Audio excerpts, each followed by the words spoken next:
Chapter 8 focuses on everyday memory and memory errors.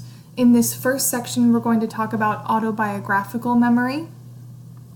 And in general, some questions from this chapter are what kinds of events from a person's life are most likely to be remembered?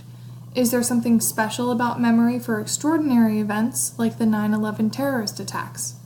What properties of the memory system make it both highly functional and also prone to error? And finally, you will be completing a project this week on eyewitness testimony. Autobiographical memory is memory for our specific experiences in our life, and that can include both episodic and semantic components. And this is a way of thinking about it as mental time travel. So you are going back to a place and time in your memory. It is multidimensional, so it can be that you recall different senses. You can be triggered by a smell. You can remember a sound. You can remember the feelings and emotions you had. And so we do know that there's a sensory component to autobiographical memory. And there was a study by Greenberg and Rubin in 2003 where they discovered that patients who could not recognize objects visually also had a loss of autobiographical memory. So we know that visual experience plays a role in forming and then also retrieval of autobiographical memory. Another study by Cabeza and co-workers in 2004 wanted to look at what it would be like for participants, students in this case, to look at their own photos of, you can see Duke Chapel, Baldwin Auditorium, Biddle Music Building. These are actually at Duke University. And so these were on the left, students took those photos, and on the right, someone from the lab took the photos. And when they had to remember the photos, they remembered their own better than they did the lab photos. It's also interesting here, they were doing this as an fMRI study, and both types of photos activated similar brain structures: the medial temporal lobe for episodic memory, the parietal cortex, so kind of the top of your brain for processing of scenes. And the autobiographical photos, though, activated more of the prefrontal cortex. So again, information about the self might be in that area of the brain. And the hippocampus, specific recollection. And if you recall from the consolidation and long-term potentiation slides, the hippocampus is involved in that process.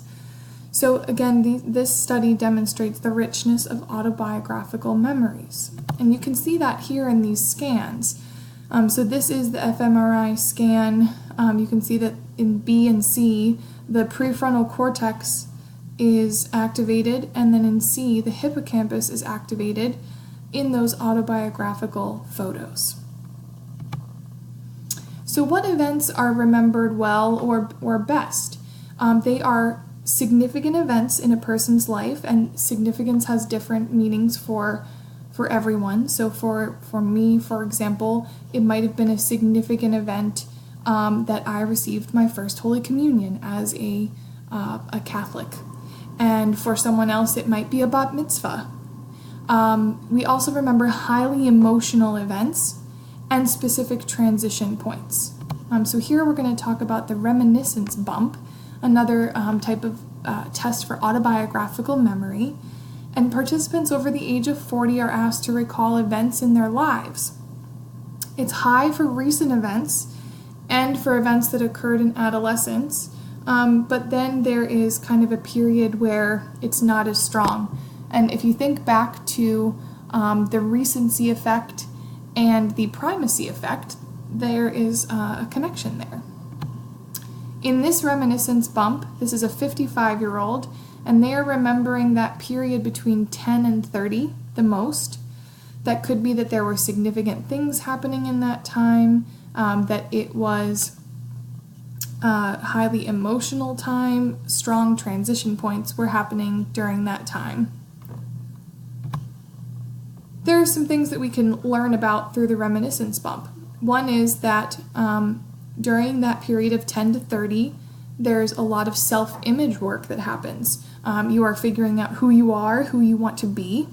There are cognitive changes, so the brain is still developing until about age 25, and encoding tends to be better during periods of rapid change.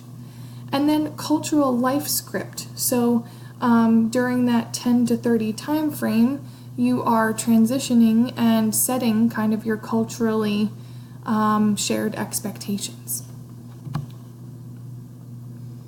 So again, this is what I just described.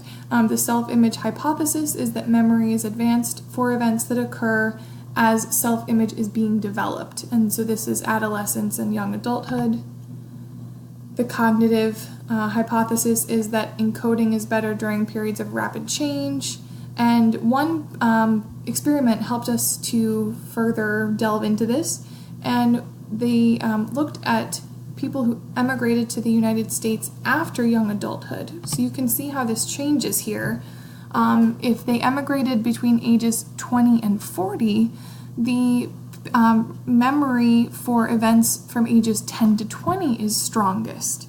And then similarly, if they emigrated at 34 to 35, their bump is between those ages. So you're seeing that when there is a rapid change in their environment and a shift in what is going on, perhaps emotionally and mentally, memories are strongest at that point.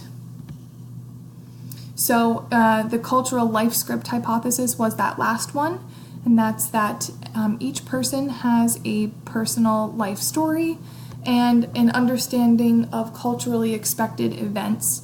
And so those events are easier to recall when they fit the life script. So my example of receiving my first communion as a Catholic is a good example of this. It's something that I was raised culturally with, and therefore I recall that because I have seen other people then go through the same events.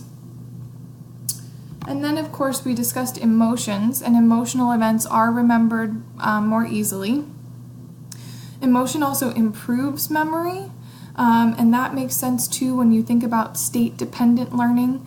So when you have high emotional states, you probably remember your first terrible breakup in a romantic relationship because there are a lot of emotions associated with that. There's a lot of brain activity in the amygdala, and that is the emotion center of your brain. And there is also, there have been some experiments on what we call the weapons focus, and there's a tendency to attend to a weapon.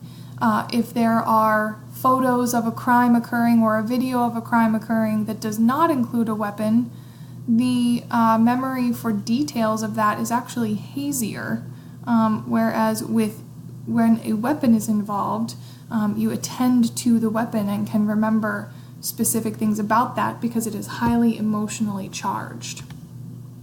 And we're going to talk about flashbulb memories in our next section. So that is the end of autobiographical memory and emotional encoding.